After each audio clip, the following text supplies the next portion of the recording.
So let's go, folks. We're starting. Hi, how are you? Okay, I'm trying to Skype my mom so she can see the concert. Third floor, first row, best seat in the house. My mom's putting me on hold. She's trying to figure out the Skype thing. Come on. Anyways, I'll just kill it, I guess. Would you like a program? Would you like a program? Yeah. Thank you. I'll give this to my son. You can take care of that.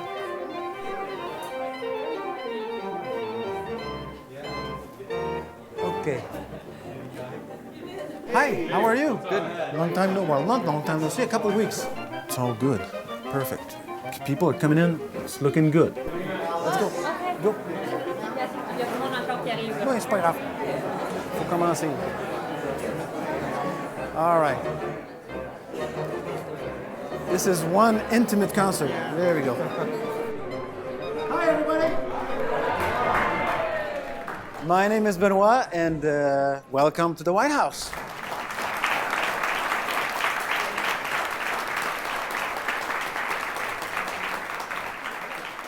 Those of you who are here for the first time, we have a few things that you need to know. I usually show my cell phone, and I say, this is a cell phone. We want you to turn it off. Turn it off. Turn it off. And then you're going to feel a freedom that you haven't felt in weeks. You know? For the next 2.5 hours, you're going to be on vacation. And actually, you open yourself to the possibility of your life being changed forever by what you're going to see and what you're going to hear. So please help us welcome H2!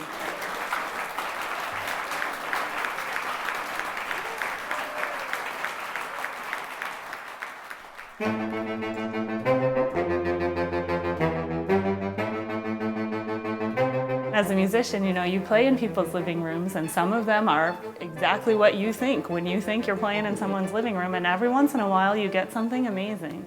I think the vertical height in here was what surprised me the most, because we've played in some larger spaces in people's homes, but never anything with the ceiling height and kind of the open resonance that you get from that.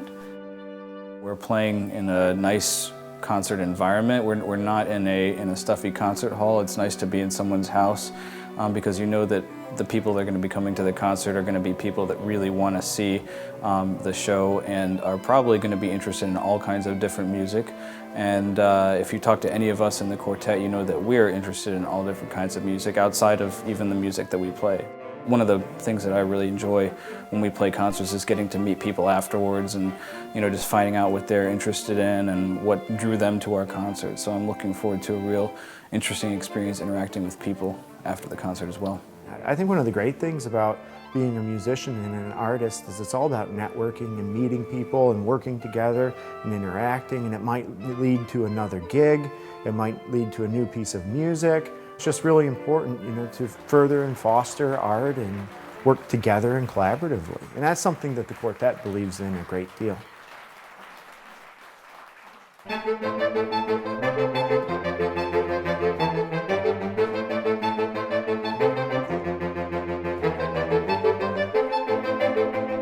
It's like a full immersion experience working with Benoit. It's great to meet somebody with such terrific energy and commitment to making concerts happen for performers. Pretty special for us. I think I'm going to leave one right here on stage. That would be a good candidate for that. It's a unique opportunity to enjoy a variety of different kinds of music, see different styles of art being performed, see it being produced.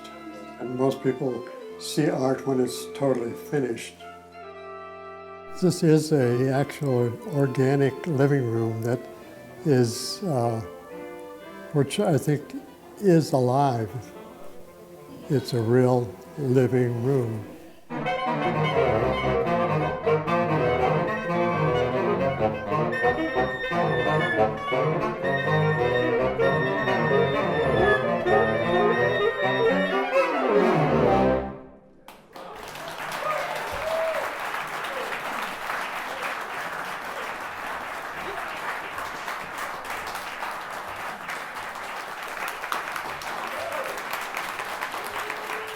Thank you so much. Stick around just a second. Paul, may we see what you've done so far?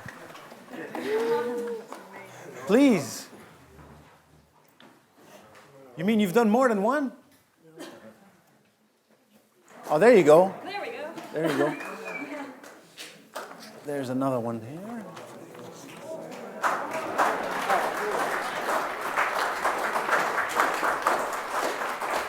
Holy crap, how many of these are there? There's the sign. You're starting to see the sign across the trees there. Timucua, that's the neighborhood where it all started. That's how we got the name, because we were there and it seemed logical. And then, when I moved there, I said, what does it mean? And so I did some research, and it turns out they were a tribe of Native Americans. And they got wiped out pretty quickly because they lived where shellfish was so abundant. There was enough food for everybody, they didn't have to fight, so they were not a very belligerent people. But they left nice artifacts behind because they had time to do art. The first concerts were actually mostly friends and friends of the family, people we just recently met. Sort of, I remember my mom taking the kids around.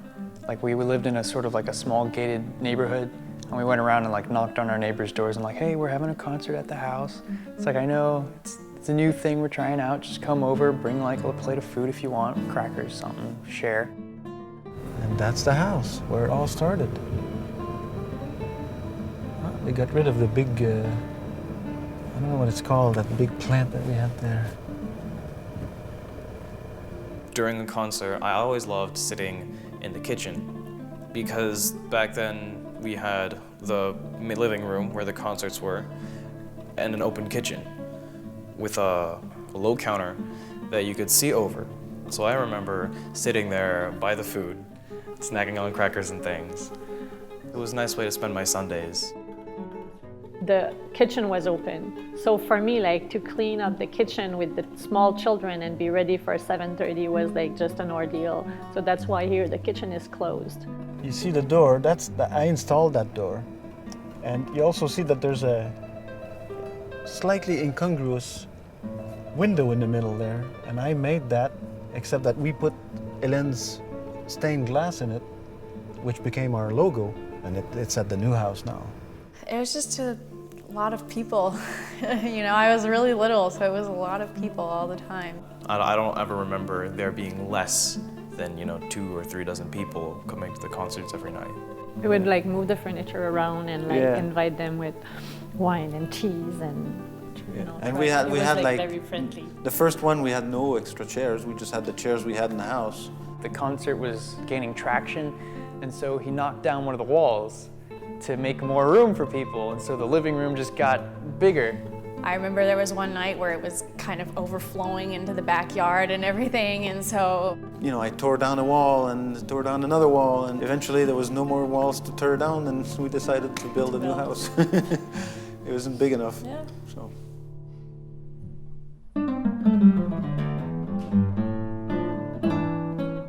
This crazy guy had built a concert hall in his house and let anybody come to it.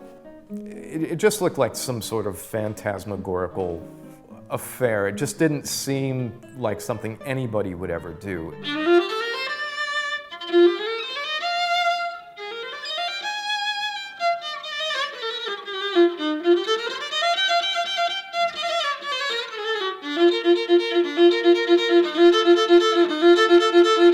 Benoit is a huge inspiration to me. He just only has one setting, and that's go. My God, I'm stupid.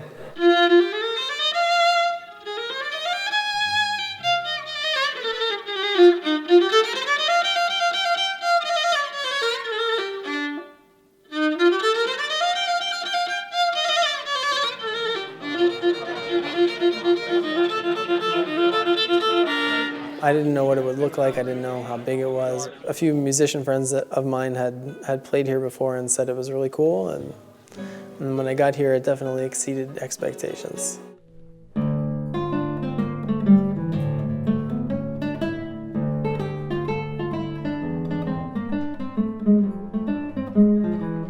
In some sense, it's out of place, It feels like it belongs somewhere else, but in some sense, it feels like it belongs here once you've been here and once you've met Benoit and his family.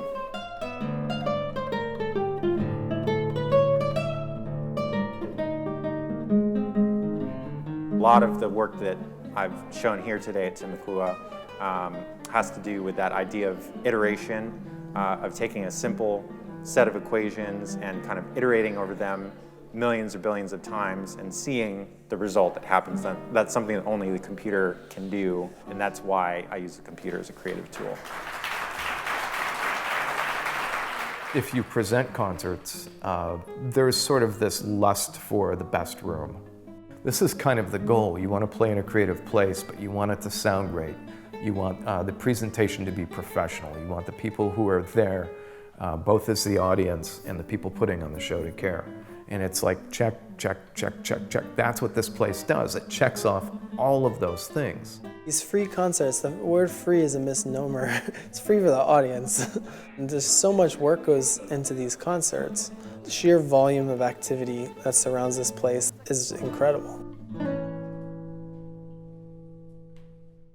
We scouted for lots for about a year and a half. And at some point, we drove on the other street and then came around and saw this wide street. My head was buzzing with all that parking. And of course, there's a park at the end. And a parking lot and a community center over there with a parking lot. So I said, wow, we could park 500 cars within 500 feet of the house here. So what we did is we created this fictitious address on this street, and we used the address on the other street for mail and as our private entrance. So we have a street in the front, a street in the back. So it's a pretty easy place to find. A lot of people come here, they think, oh, these people inherited money and they built a big house to impress people. But that's really not the case. I'm a working man. I'm a musician and the conductor for the local Cirque du Soleil show here. That's what brought me to Central Florida. We told the architect we want to put no money on the outside, and I chose all of the light fixtures, the door handle, the cheapest things we could find. I mean, because we wanted to put no money elsewhere but then the soundproofing, the acoustics. It feels like a house, it feels like a church, it feels like a venue, it feels like all of these things combined. This was the first house in Orlando proper that was built using ICFs. Isolated concrete forms. There's styrofoam blocks that are two-sided. Every 12 inches, there's a grid inside with a stud. You glue together these blocks and you do one story, then you pour it with concrete. Of course, there's rebar every foot in every direction. And then you do the next story. That wall structure ends up being R65 at least. So it's very, very efficient energy-wise, of course, and it's also soundproof like you wouldn't believe. So I figured, okay, the windows and the doors are going to be my weak spot. So we chose like the heaviest, most soundproof, most energy-efficient window that they make. And actually, the guys who installed it, they had never installed that particular model because nobody ever bought them. They're so expensive, and they're telling me they're like about 6 times heavier than the normal windows they install. So they had to install a crane on the ceiling so that it could pull the windows and the doors onto the 3rd floor. And then the roof has 12 inches of blown insulation. So it's a standard kind of wood rafter roof. And the beams that support the roof are set up to support a second roof, because I figured if ever that roof doesn't work, and I hear everything on the outside, I'll build a second roof on top of it. When it rains in Florida, it pours, and the noise it makes, if we're recording, we have to stop recording. That's the one weakness that I have to address eventually. Then the house will be pretty much sound engineer's paradise. It's already pretty close. It's one thing to do something for the local arts community. And I volunteer time, and tons of artists that donate time to try to bring the art to the local community, educate people about the arts. But to open up your home is completely different. But the way that they do it, as soon as you walk in, you can feel the energy here is amazing. And they really love it. And they really want to help artists, and they really want to share art and music with everyone.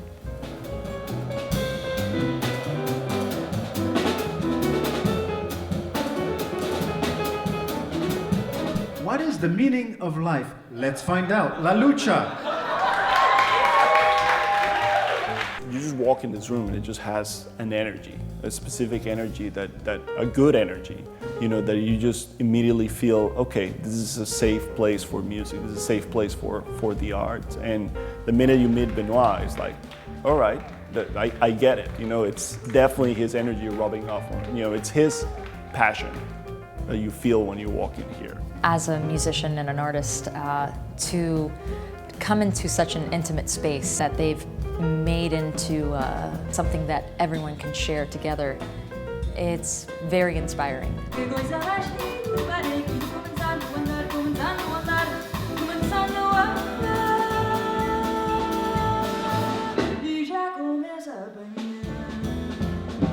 For us as musicians, we want to surround ourselves with people that are like that, that'll help us in our journey, and we get inspiration from them. It's like, wow, I want to hang out with him and talk to him and learn from him as much as possible. Working in the White House specifically, it's a very non-sterile environment, which I think brings a lot of motivation and inspiration to us. Working with D. Renee Wilson was really great to know that she's doing some kind of work to what we're playing, and to look over and there's work all over of hers on these walls while we're playing. There's definitely a direct collaboration between what's happening between the musicians with the artist that's, you know, painting or sculpting or anything that they're doing with art, and then the audience as well, and receiving their energy.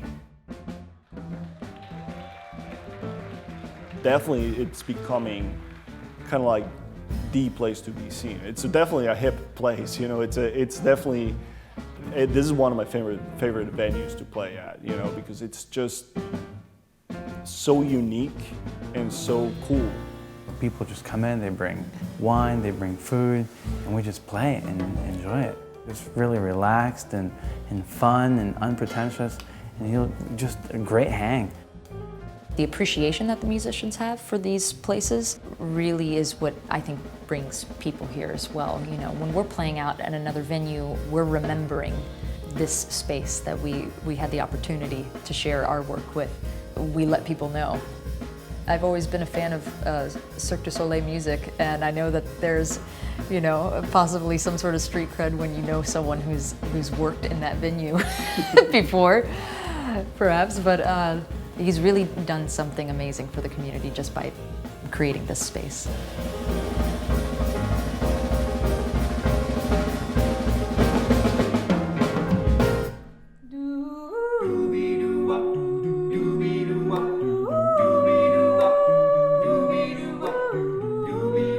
I think music is very important. It's one of the first things children learn, that it's not going to be on the spot right now. I like the fact that it's a long commitment to learn a piece, and the children know that it's not instant reward. I started teaching piano as a mean, and mostly with my children. It was just like a natural thing for me, like you play piano, you teach piano. I guess by the time I was like 1 or 2, I was learning my scales. By the time I was 2.5, I was having violin lessons. My older brother started taking violin lessons when I was about 2, and I got really jealous.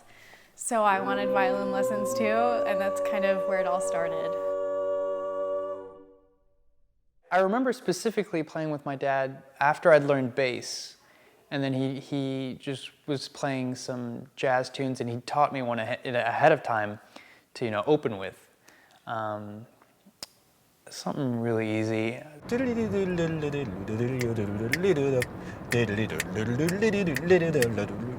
he played that with the bow on the bass. He didn't know it was hard. It's pretty much the hardest head you could think of to play on a double bass. I must have been 6 or 8, And so I was playing bass and he was playing trumpet. And I can't remember who was playing drums or piano. I can remember, being the little kid behind the drums for the opening number that we always had. I can't have been more than 4 years old. If I remember correctly, Jean-Marie was on Hélène's knees. She was sitting at a drum set and he was playing drums, but he couldn't reach the pedals or anything. He was maybe 3.5, 4 years old. So when we got to play the piece at the concert, everybody in the house was crying, everyone.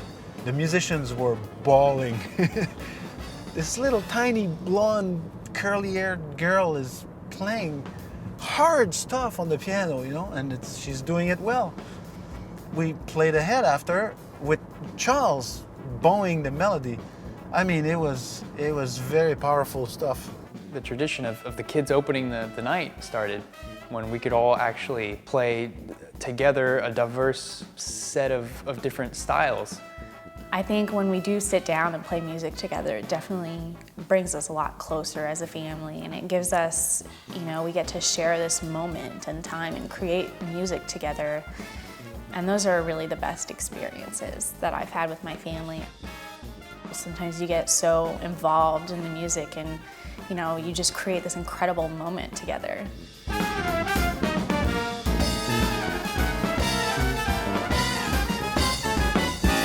I've never felt like the music took over his life, or, he was always busy with work and those kind of odd hours at Cirque. Like we'd come home from school and he'd leave for work right after, so we didn't get to see him a whole lot, but our family days were definitely all about family and spending time together, and I feel like he's always made that time for us, so I feel like music is something we share and not something that comes between us at all.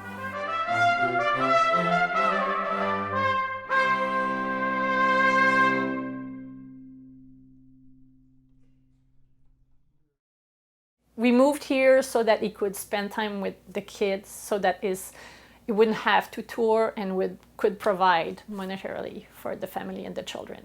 And that's really, really, really unselfish. I think any art person that creates needs a lot of space, needs a lot of empty times to regroup and to go deep inside and search. If I'm not, listening to music because I'm working or practicing, then sometimes you need quiet, you need silence, you need something else. So the escape for me is silence. So of course there's music in my head most of the time. But she knows, because every time she talks to me, if she doesn't grab my attention first, I don't hear a word she's saying because I've got music going on in my head. I'm the quiet type. Really?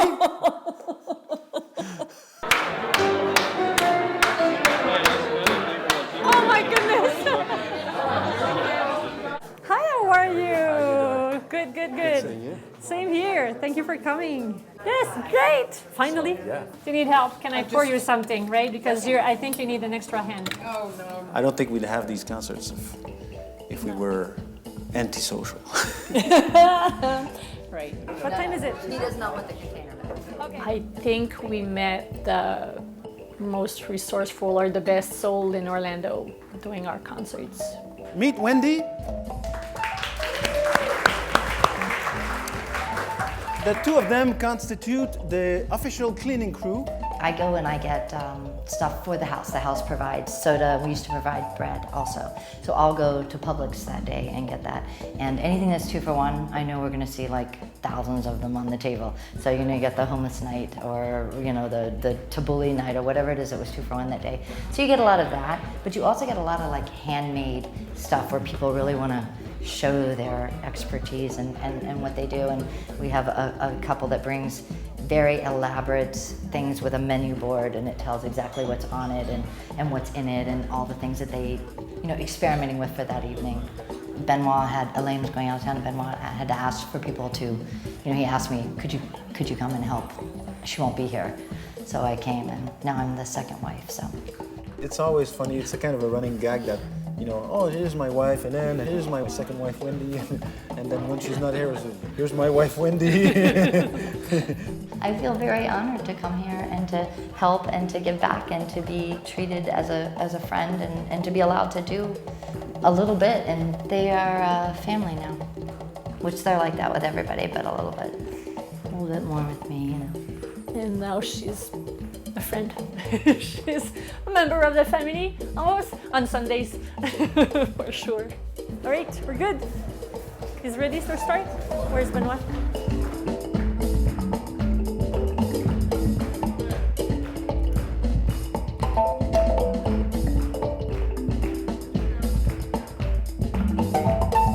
I want to get you all in there on this. Come on.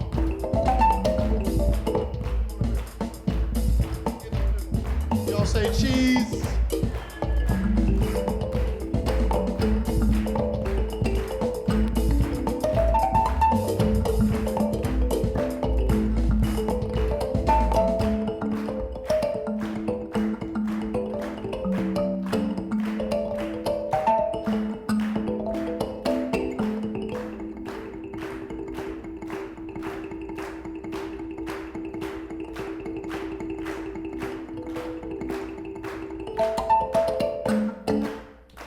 So much, thank you. And Skeptic Spears, Benoit, thank you.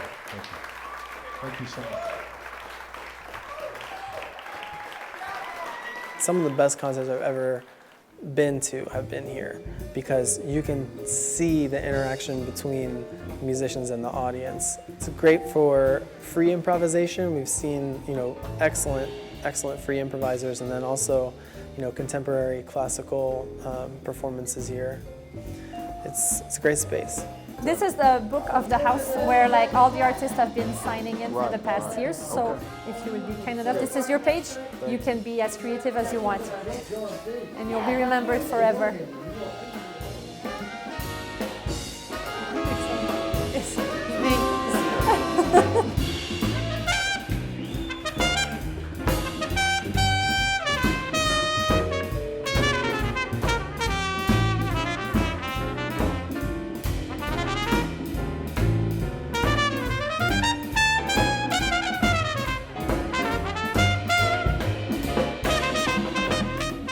Sort of dawning on me, like all these things that they've passed down to me that I never realized. Like I keep pushing myself to do certain things, and I'm like, oh, when I think back on them, it's like, yeah, that's kind of, you know, something my dad gave me, is the like self-motivation. It's like I don't want anybody to kick me in the butt to have to do something. It's like I want to be able to make myself do it. I think it's really inspiring for me to see the kind of difference in the community that my dad makes, and to see him inspire other people, you know, really makes me want to strive to do that in my life too.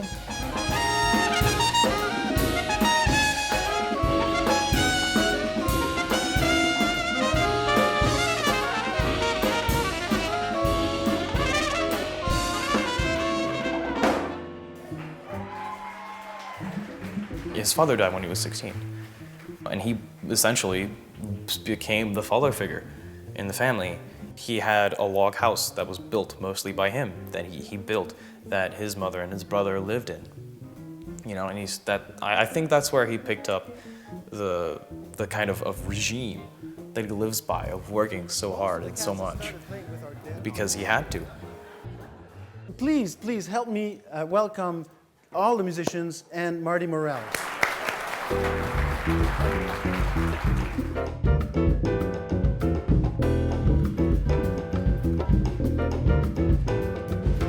The people that come here are just so receptive and just enjoy the music so much. They come here to hear really good music and to be in this environment. And this is a very beautiful environment. There's art all around. The musicians love to play here, and it's out in the community. Basically, people find out about this place, and when they come, they want to come back. They have friends from around the world that want to come here and play, people that are like famous and you can't touch them. And then people that, like this evening's performance, were people that were local musicians, and they honor all of them the same. The thing about Orlando is for what we do in the Civic Minded Five, and for jazz music and for creative music in general, when I saw what was happening in here and came to the first few concerts, that I just couldn't believe it. I just couldn't believe how great it was and how perfect it would be for the Civic Minded Five.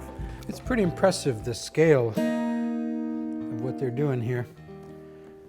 I've done hundreds of house concerts in my decades of music, but this one's definitely stands out. I don't think I've ever seen anything quite like this.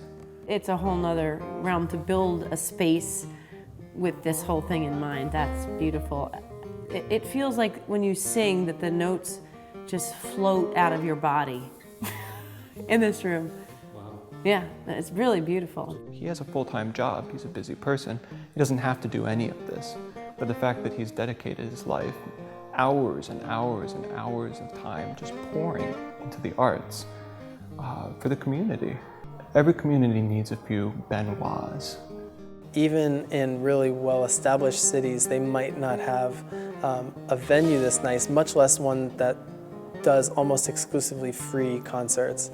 I think the future of it is in just knowing that a place like this can exist, because if you didn't know, if you'd never been here, it's hard to believe.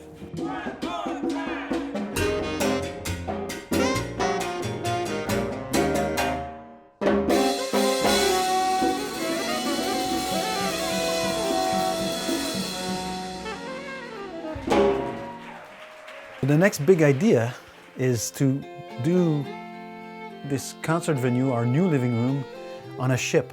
So the whole ship is about 36 feet wide by 112 feet long, 200-seat auditorium, and there's 14 bedrooms with bunk beds, so we can house about 30 people. And then the idea is to take a band in at the beginning of the week, hop every town, you know, let's say we do Clearwater, St. Pete, Tampa, Sarasota. What we're doing is already cool and exciting, and it's very fulfilling for us. The real Overture was the old house. So I guess the White House is the first movement, and then the next movement is the ship. And I don't know about the coda, I'm not there yet. I'm gonna write that last. Okay, Wendy, it's good. We're ready.